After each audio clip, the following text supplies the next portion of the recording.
시청자 여러분 안녕하십니까? 한 주간의 한인사회 주요 소식을 정리해드리는 KBN 뉴스 주간 브리핑입니다. 이번 주 첫 소식입니다. 연방정부가 최근 전국적으로 복지지원금 부당수급 사기 근절에 착수한 가운데 FBI가 퀸즈 플러싱의 한인 어덜트 데이케어 센터 두 곳에 대한 기습단속 작전을 벌였습니다. 회원 재무정보 등이 담긴 컴퓨터와 서류 뭉치를 압수해갔으며 일부 회원들 아이디를 검사하기도 했습니다.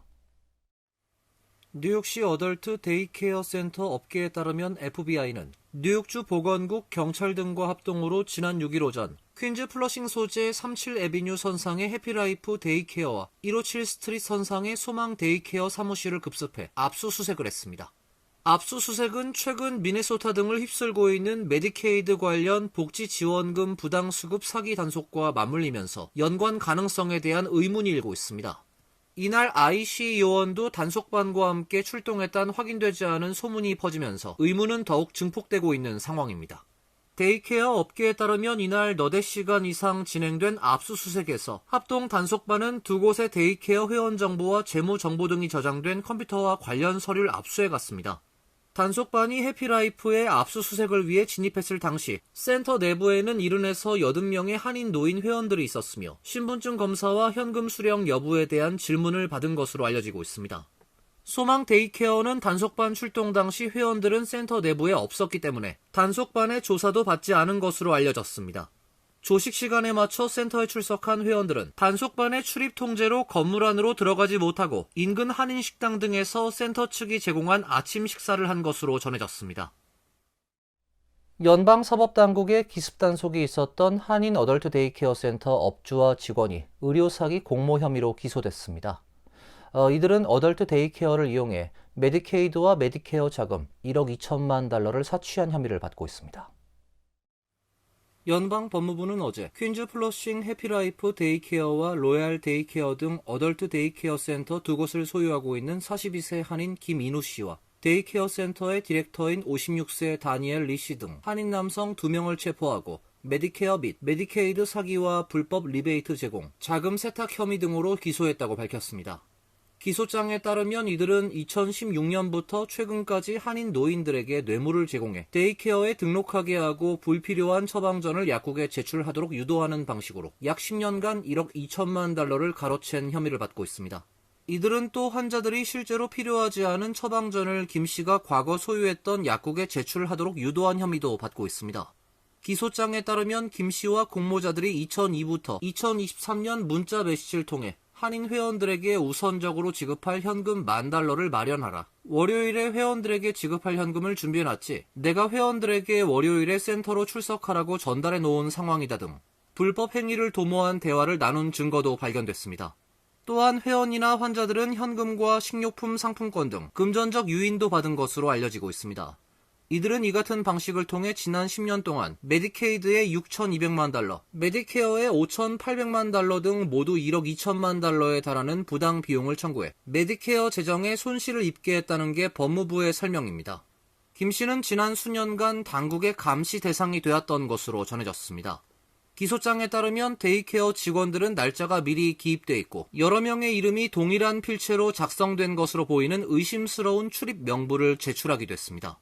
한편 김 씨와 이 씨는 유죄가 인정될 경우 최대 10년의 징역형을 선고받을 수 있습니다.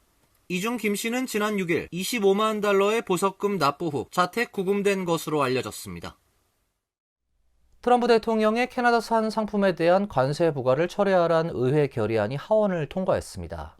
공화당 의원 6명이 찬성표를 던졌는데요.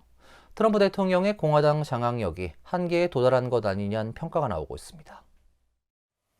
의회 전문 매체 더 힐에 따르면 하원은 어제 트럼프 행정부의 대캐나다 관세 부과 근거인 국가 비상사태 선포를 종료해야 한다는 내용의 결의안을 찬성 219표, 반대 211표로 통과시켰습니다. 공화당 소속 하원 의원 총 6명이 찬성표를 던졌습니다. 찬성표를 던진 공화당 베이컨 의원은 표결 전 더 힐에 우린 이미 캐나다와 무역협정을 맺고 있고 캐나다는 좋은 동맹이라며 행정부가 그들을 부당하게 공격했다고 보기 때문에 나는 관세에 반대할 것이라고 설명했습니다. 메시 의원은 X에 관세 부과권은 행정부가 아니라 하원에 부여됐다고 적었습니다. 공화당은 전날 트럼프 행정부 관세 정책 관련 결의안을 표결하지 못하도록 하는 절차적 법안을 추진했다가 공화당 의원 3명의 이탈로 실패한 데 이어 이틀 연속 패배했습니다. 더 힐은 하원을 통과한 결의안은 상원 통과도 확실시된다고 전망했습니다. 다만 결의안이 상원을 통과하더라도 트럼프 대통령이 거부권을 행사할 가능성이 매우 높기 때문에 법적 의미는 크지 않습니다. 하원 내 공식 이탈표가 6석에 이른 것이 확인되면서 중간 선거를 앞둔 트럼프 대통령의 공화당 장악력이 한계에 도달한 것 아니냐는 평가가 나오고 있습니다. 뉴욕타임스는 공화당 의원들 사이에서 무역 권한을 계속 백악관에 넘겨주는 데 대한 불만, 유권자들이 관세로 피해를 보고 있다는 우려가 나오는 상황을 반영한 표결이라고 해석했습니다.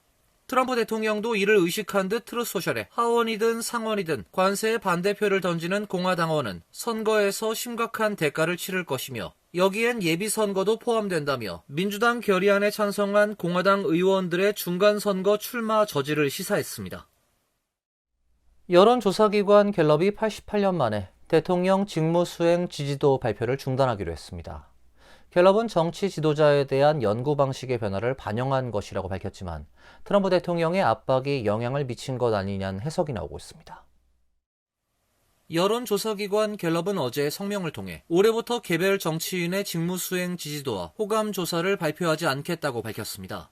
이 같은 결정은 정치 지도자에 대한 연구 방식의 변화를 반영한 것이라는 게 갤럽의 설명입니다. 갤럽 대변인은 사람들의 삶에 영향을 주는 이슈와 환경에 대한 장기적이고 엄격한 연구에 집중하는 것이 우리의 책무라고 말했습니다. 그러나 일각에선 트럼프 대통령의 압력이 갤럽의 결정에 영향을 미친 것이 아니냐는 해석이 제기되고 있습니다. 트럼프 대통령은 최근 SNS 트루소셜에 가짜 여론조사와 조작된 여론조사는 범죄로 다뤄져야 한다고 주장했습니다. 갤럽을 포함한 대부분의 여론조사에서 트럼프 대통령의 지지율이 30%대로 저조했다는 현실에 대해 불만을 드러냈다는 것이 일반적인 평가입니다. 다만 갤럽은 대통령 지지율 발표 중단 결정과 관련해 트럼프 행정부와 의견을 교환했는지를 묻는 더 힐의 질의에 대해 이번 결정은 전적으로 연구 목표와 우선순위에 따른 전략적 판단이라고 답했습니다. 갤럽이 프랭클린 루스벨트 대통령 재임 시절인 1937년부터 정기적으로 발표한 직무수행 지지율은 대통령의 정치적 동력을 평가하는 대표적 잣대로 사용되었습니다.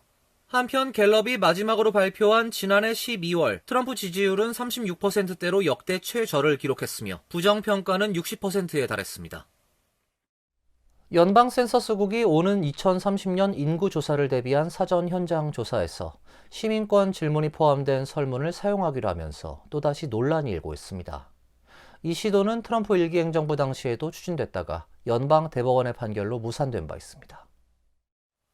AP통신에 따르면 연방 센서스국은 오는 2030년 총인구조사 준비를 위한 연습조사의 일환으로 엘라베마주 헌츠빌과 사우스캐롤라이나주 스파턴버그에서 현장 조사를 실시하고 있습니다.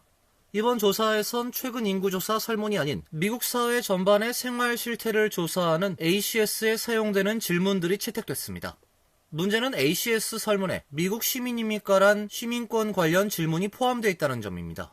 연방 인구조사는 지난 75년간 시민권 여부를 묻지 않는 원칙을 유지해왔으며 이는 불법 합법 체류 여부와 관계없이 미국에 거주하는 모든 사람 집계 대상으로 삼아 정확한 인구 파악을 하기 위한 조치였습니다. 이번 결정은 트럼프 대통령이 지난해 8월 연방 상무부에 불법 체류 이민자를 인구조사 집계에서 제외하는 방안을 검토하라고 지시한 이후 나왔습니다. 트럼프 일기 행정부 당시 추진됐다가 백지화됐던 시민권 질문 도입 시도가 재점화된 것이 아니냐는 관측을 낳고 있습니다. 연방수정헌법 제14조는 연방 하원 의석 배분과 선거인단 산정을 위해 각 주의 모든 사람 수를 집계하도록 규정하고 있습니다. 이에 따라 인구조사국은 체류신분과 무관하게 미국에 실제 거주하는 모든 사람을 집계해왔습니다. 그러나 시민권 질문이 포함될 경우 이민자 가구가 조사 참여를 꺼려 인구 누락이 발생할 수 있다는 지적이 나오고 있습니다. 트럼프 대통령은 재임 1기 당시 2020년 인구조사에 시민권 질문을 추가하려 했으나 연방 대법원이 이를 저지했습니다. 워싱턴 DC 주미 한국 대사관에서 근무했던 행정직원 3명이 공모해 재외공간 직원용 주거 보조금을 허위로 신청, 불법 수령했던 사실이 드러나 파문이 일고 있는데요. 한국 대사관은 연방 법원에 손해배상을 요구하는 민사소송을 제기했습니다. 연방 법원 메릴랜드 지법에 지난 1월 접수된 소송 기록에 따르면 주미 한국대사관 국방무관부는 과거 행정직원으로 근무했던 신모 씨 등을 상대로 손해배상과 징벌적 배상을 요구하는 민사소송을 제기했습니다. 이번 소송의 피고는 전직 직원 신 씨와 그녀의 연인으로 이후 결혼한 남편 H 씨, 그리고 지인 오모 씨 등 3명입니다. 소송에서 주미 한국대사관 국방무관부 측은 피고들이 지난 2023년 4월부터 2025년 10월까지 허위 리스 계약서를 만들어 제출하는 방식으로 주미 한국대사관으로부터 총 31회에 걸쳐 62,060달러의 주거 보조금을 불법 수령했으며 이를 3명이 나눠 착복했다고 주장했습니다. 소장에 따르면 신 씨는 지난 2020년 8월부터 2025년 11월까지 주미 한국대사관 국방무관부에서 행정직원으로 근무했습니다. 고용계약에 따라 신 씨는 주거지의 렌트비를 일부 또는 전부 부담하는 경우에만 주거 보조금을 받을 수 있었는데, 신 씨는 실제로 살지도 않고 세입자로 등재되지도 않은 주택에 대해 허위 리스 계약서를 만들어 제출하는 방식으로 보조금을 불법 수령했다는 게 원고 측의 주장입니다. 대사관은 신 씨에게 매달 1,700달러, 1,900달러, 2,110달러 등에 달하는 주거 보조금을 지급했으며 그 총액은 31차례에 걸쳐 62,060달러에 달한다고 소장에서 밝혔습니다. 이번 소송은 미국 내 재외공간 예산 집행 관련 내부 문제가 공개 법정으로까지 비화됐다는 점에서 관심이 쏠리고 있습니다. 뉴욕주에서도 올해 8월부터 생존기간 6개월 미만 말기 환자에 대한 안락사가 합법적으로 허용됩니다. 뉴욕은 미국에서 안락사를 허용한 13번째 주가 됐습니다. 캐시 호컬 뉴욕 주지사는 지난 6일 뉴욕 주의회를 통과한 안락사 법안에 서명을 했습니다. 안락사 법안은 서명일로부터 6개월 후인 8월 중 시행에 들어가게 됩니다. 법안이 시행되면 생존기간이 6개월 미만인 말기 환자 가운데 정신적으로 건강한 성인은 자발적으로 의료적 안락사를 선택할 수 있게 됩니다. 환자가 안락사를 원하는 경우 서면 요청서 제출과 함께 2명의 증인이 필요합니다. 증인은 안락사를 원하는 환자의 사망으로 물려받을 재산이 없는 성인이어야 합니다. 아울러 환자가 안락사를 요청하는 내용을 영상 또는 음성으로 기록해야 하며 환자 기록에 영구 보관되어야 합니다. 호컬 주지사는 어제 뉴욕주에선 말기 환자들이 생을 스스로 마감할 수 있는 선택지를 갖게 됐다며 주 정부는 환자의 안락사 선택 및 시행 과정에 차질이 없도록 6개월여의 준비 기간을 통해 안락사 시행 규정 마련 및 직원 교육 등의 시간을 마련할 예정이라고 밝혔습니다. 뉴욕주는 미국 내 안락사를 허용한 13번째 주가 됐습니다. 뉴저지주는 지난 2019년 전국에서 8번째로 안락사를 합법화해 시행 중에 있습니다. 안락사는 존엄사와는 다른 개념입니다. 존엄사는 소생이 불가능한 환자에 대한 생명 연장 의료행위 중단을 의미하지만 안락사는 환자의 몸에 약물을 투약해 사망에 이르게 하는 보다 폭넓은 개념입니다. 뉴욕 주민들의 자동차 보험료 부담이 전국 최고 수준을 기록하고 있는 가운데 캐시 호컬 뉴욕 주지사가 이를 낮추기 위한 정책을 발표했습니다. 보험 사기와 소송 남용을 막기 위한 정책을 추진합니다. 캐시 호컬 뉴욕 주지사는 어제 자동차 보험료를 인하하고 조직적 보험 사기를 근절하기 위한 종합 대책을 발표하며 소비자가 아닌 보험사가 이익을 보는 구조를 바로잡겠다고 밝혔습니다. 주 정부에 따르면 뉴욕주 평균 자동차 보험료는 연 4,000달러 이상으로 전국 평균보다 약 1,500달러 높은 수준입니다. 또 사기와 소송 남용 등으로 운전자 1인당 연 최대 300달러의 추가 부담이 발생하는 것으로 추정됩니다.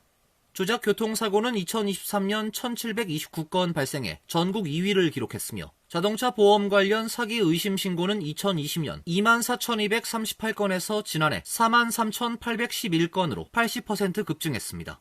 호컬 주지사는 자동차 절도, 보험사기 예방위원회 기능 강화, 배우인물 형사처벌, 허위진단 의료기관 단속, 보험사의 사기조사 기간 확대 및 보고기한 연장, 보험료 인상 사유 의무 고지 등 정책을 추진하겠다고 밝혔습니다. 호컬 주지사는 자동차 보험은 사치가 아닌 필수라며 상식적인 제도 개혁으로 근면한 뉴요커들의 재정 부담을 덜겠다고 강조했습니다. 이상으로 KBN 뉴스 주간 브리핑을 마칩니다. KBN과 함께 즐거운 주말 되시길 바랍니다.